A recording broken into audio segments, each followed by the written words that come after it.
Welcome, guys. This is the pregame.com podcast, and it's a very special podcast. We are going to talk about how to but how to maximize the advantage of winning streaks.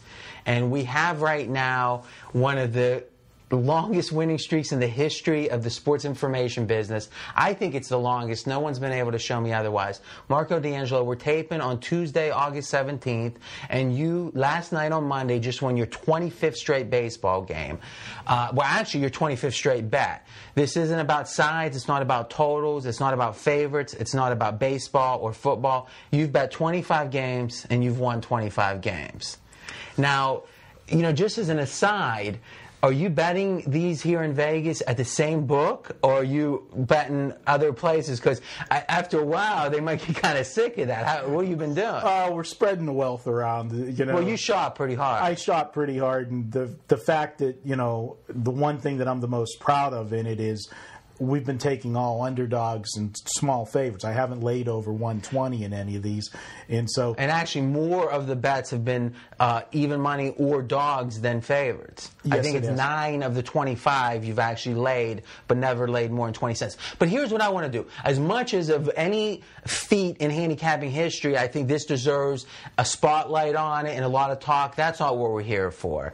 You're going to do enough of that, I'm sure. We're here to talk about when you're winning, what is different for you? How do you maximize it? So let's start on the handicapping side. You've been in this business entering this season 31 years. When you are winning, what is different for you as a handicapper? Honestly, I've tried to keep this as low key as I can. You take every day, one day at a time. Don't get too high from the highs and too low from the lows.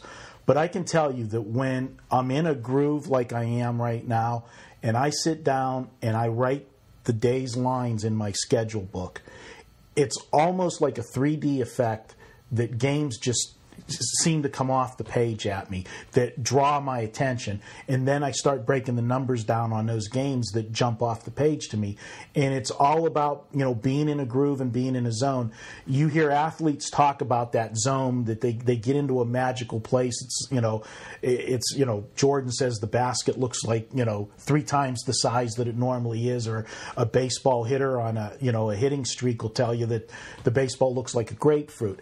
That's the way the games have been jumping off to me, and it's good. When you're not winning, to tell you the flip side of that, you look at something and you can look at it for hours, and sometimes it doesn't make sense because your mindset is not in that right spot. You have to work harder to get there. When you're in a winning streak, I hate to say it, I might actually be taking less time in my handicapping because the stuff just seems so clear.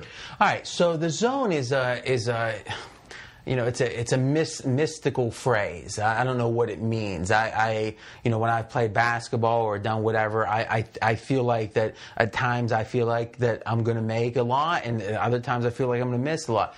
Now, as I think about what's going on with that, I think it's usually about confidence.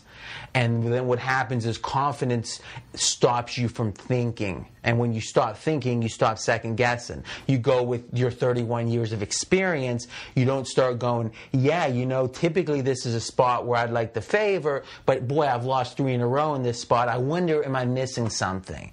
So if you and this is not going to be very artistic what you're going to say here, and you might mumble a little bit, but really, we've got a guy here that's probably on one of the greatest streaks ever when it comes to picking winners. What do you think it is that helps it jump off the page? It's, again, the key word is confidence. It's the mindset and knowing, because honestly, to take all the underdogs that I've been taking, you've got to really be confident because human nature draws you to the favorite. So you've got this instinct, and you're not second-guessing it. You're not second-guessing it. And you've acquired that instinct over many years. Situational handicapping puts, I find those situations and the thought process that brings the recall to your memory bank that gets you to look at that game. And then once you find a reason to look at that game further, then the stats take over and the numbers, all the things that you do. I mean, I am a situational handicapper first, but I do use numbers and statistics to back those situations. Okay, so let's think of a takeaway. Now, what's some of the lessons here? One is it's very valid to say if you're going to be someone who follows handicappers, either free or pay handicappers, it's very valid to want to follow a guy on a win streak. And it's funny because there's like 3 schools of thought. There's the novice school of thought, which is, oh, the guy's won 7 in a row, I want to follow him. And all the green eye shade people that are the accountants, they actually poo-poo that. They go, oh, no, it doesn't matter if he won 7 in a row or lost 7. It's what his long-term proven record is, and thus you want to keep playing him if he's a winner, and you never want to play him if he's a loser. I actually, though I'm known as a mathematics guy to some degree, I disagree with that. I think if it's something like a blackjack game where there's no human element, that's true. But when there's a human involved, I've been around handicappers winning and I've been around handicappers losing, and winning streaks seem to perpetuate themselves and losing streaks seem to also perpetuate themselves. So I think there's 2 takeaways here. One, it's very valid because of the human element to let the recent streak be a factor in who you're going to follow.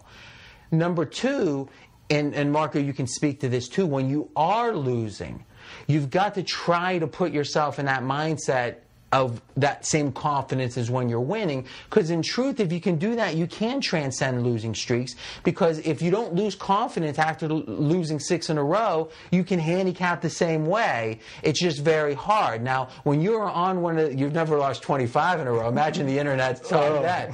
But when you've lost 6 of 8 or whatever, how do you get yourself out of that second-guessing mode? You've got, and it's something that you've really got to be, confidence in yourself. And it's hard because whenever you're losing, that's the first thing that goes is your confidence. But you got to know that what you do works. And the reason you know that is a long history. Long-term expectations and what your history has done in the past with those scenarios. Trust your work. Don't take shortcuts. And if you need to put extra time in to do it to make, so that you get to that place where you're confident when you make that play. So maybe you have to look a little deeper to get to the point where your doubts are removed. Absolutely. But you can still get to that point. And at some point, and I know that, school of thought, I mean, we're cappers. I mean, I'm a capper, but I'm a bettor first. If I have a long losing streak, which thank God I haven't had many of those, but when you do and you're just in that kind of like funk, if you want to say it, maybe just take one day off. Sometimes all it takes is one day of just step away, pass that day, and go to a movie and clear your head. And then you come back. Maybe a strip club. Well, maybe in the old days. All right. So you bring up an interesting point of funk, because as you've been coming in the office during this win streak, your energy's been high, you've been excited. I think also there's an element during a streak that you just want to you don't need maybe to put more time in, but you're willing to do whatever it takes to keep it going. And if it feels you feel motivated because you jump in the forums, everyone's high-fiving you, giving you affirmation, and when you're losing, it's certainly not the case. So how emotionally it's not so much have you been enjoying it, because really that doesn't matter to the listeners. How do you think it's affected your ability to win? There's no question. You nailed it, but I'll say it one way too. A lot of people say that in a 25-game winning streak that there's some luck involved. Granted, there's going to be a couple close games in there, but I don't know why, and maybe you're the scientific guy and you can give me an explanation. But when you're running good, it seems like every close game, if it's football, you're going to be on the right side of the half a point all the time when things are running good. But when you're in a losing streak, it seems like you're always on the wrong side. You're below the save, or the half point.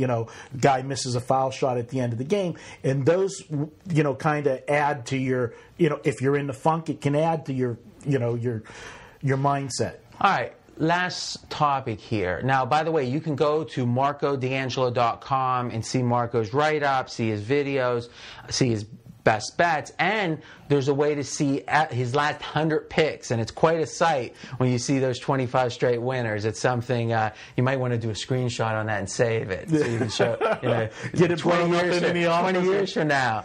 Last topic, money management.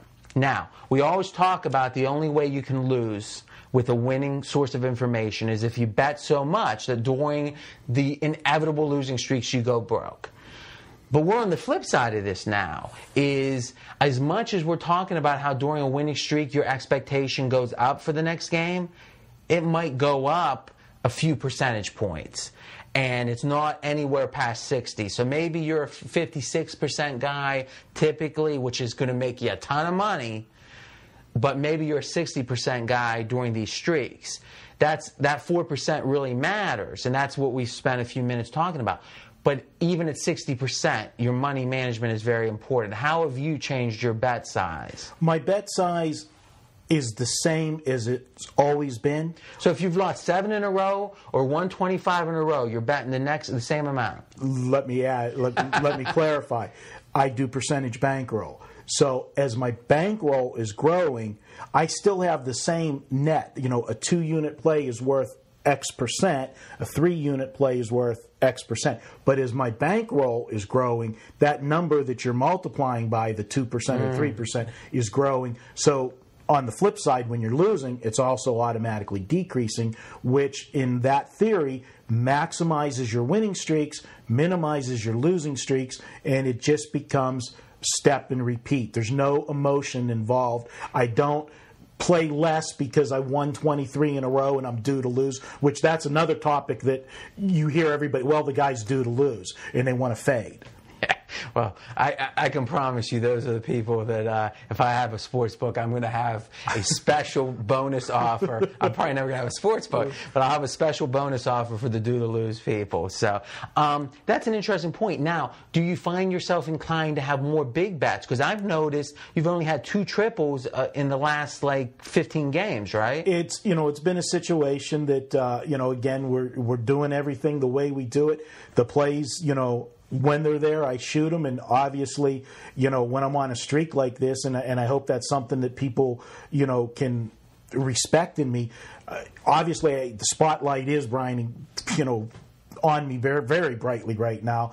I could fire big plays every day, and because we know people like big plays, and I'd be selling, 3 times the picks if I wanted to. But it's step repeat. I do what it is. If it's a 3-star play, I will release it as a 3-star play, and I hope that's what people can take away from. So another last takeaway for this video is, even though winning can increase the expectation with a good handicapper, you don't want to go crazy, and it's never going to be over 60%.